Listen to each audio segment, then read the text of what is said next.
Welcome to মুনমুনের classroom. আমরা করছি class 10-এর part 3 বা সেট 3 পার্ট 3 নম্বরটা, যেটা পাবে তোমরা 133 পৃষ্ঠায়। আজ আমরা করবো একটি প্রয়োগ এবং দুটি পরিমিতির অঙ্ক। দুটি এক কেন্দ্রীয় বৃত্তের বৃহত্তরটি এবি এবং এসি, যা দুটি অপর বৃত্তটির পি ও কিউ বিন্দুতে স্পর্শ করল, দেখাতে বলতে হবে যে P Q equal to half BC. দেখো, ছবিটা দুরকম হতে পারে, দুটো ছবি আমরা এঁকে দিয়েছি।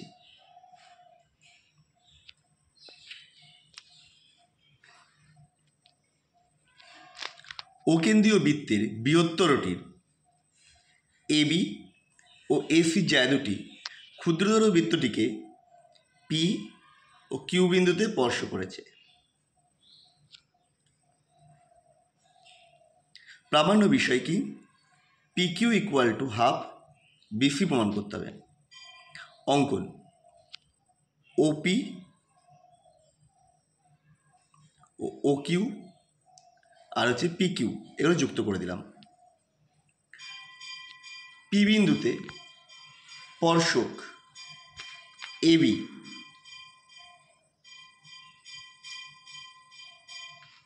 শুধু ওপি লম্ব এবি, স্পর্শক আর স্পর্শবিন্দু এবং ব্যাসার্ধ পরস্পর লম্ব হয়।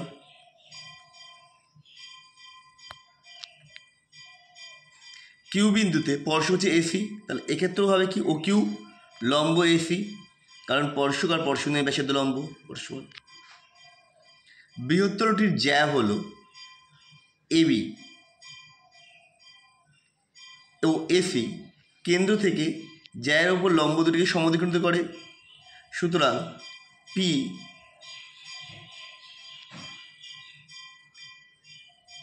এবি এর এবং কিউ এসি এর মধ্যবিন্দু। আবার ত্রিভুজ এবিসি এর ক্ষেত্রে আমরা জানি কি দুটি বাহুর মধ্যবিন্দু এবং সরলরেখা, তৃতীয় বাহুর সমান্তরাল অর্ধেক। সুতরাং P Q equal to half BC.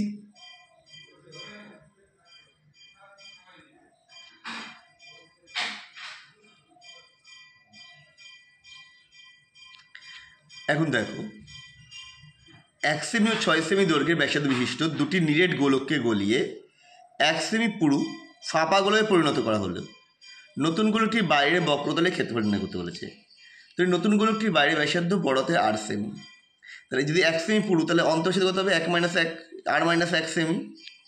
ফাঁপা গোলকটির উপাদানগুলির আয়তন কত হবে? তাহলে 4/3 পাই বহির্ব্যাসার্ধের কিউব মাইনাস অন্তঃব্যাসার্ধের কিউব। এবার এটাকে A cube minus B cube ফর্মুলায় ফেললাম, A minus B into square plus A B plus B square, সেই ফর্মুলায় ফেলে এলো 4/3 পাই 3r square minus 3r plus 1 ঘন সেমি। প্রথম গোলকটার ব্যাসার্ধ 1 সেমি, তাহলে আয়তন কত হবে 4/3 পাই 1 কিউব ঘন সেমি। দ্বিতীয়টা 6 সেমি ব্যাসার্ধ, তাহলে 4/3 পাই 6 কিউব মানে 4/3 পাই 216 ঘন সেমি। প্রশ্নানুসারে ওই বাইরেটার যোগফল ইকুয়াল টু ভিতরে দুটো নেট দুটো গলিয়েই ফাঁপা গোলকটা তৈরি করা হয়েছিল, তাহলে ফাঁপা গোলকের আয়তন ইকুয়াল টু নেট গোলক দুটো আয়তন, মানে ফাঁপা গোলক উপাদানের আয়তন।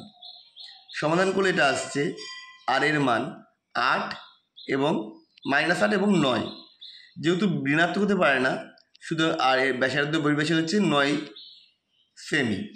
তাহলে বাইরের বক্রতলের ক্ষেত্রফল কত হবে 4/3 পাই 9 স্কোয়ার, তাহলে করলে আসছে 324 পাই বর্গ সেমি। তাহলে এটা এরমভাবে রেখে দিতে পারো, অথবা পায়ের মান 22/7 বসিয়ে দিতে পারো, সেক্ষেত্রে উত্তরটা ভগ্নাংশে আসবে। কত পূর্ণ কত হয় দেখিয়ে দিতে পারবে।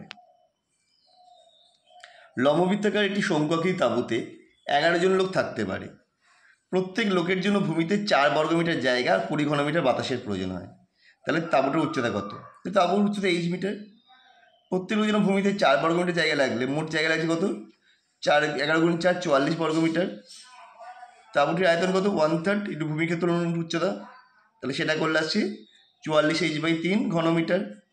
এখন প্রত্যেক লোকের জন্য যদি 20 ঘনমিটার জায়গা লাগে, তাহলে 11 জন লোকের জন্য মোট জায়গা লাগবে কত? বাতাস লাগবে কত? জায়গা তো নয়, বাতাস। এটা বাতাস লাগবে হচ্ছে 220 ঘনমিটার।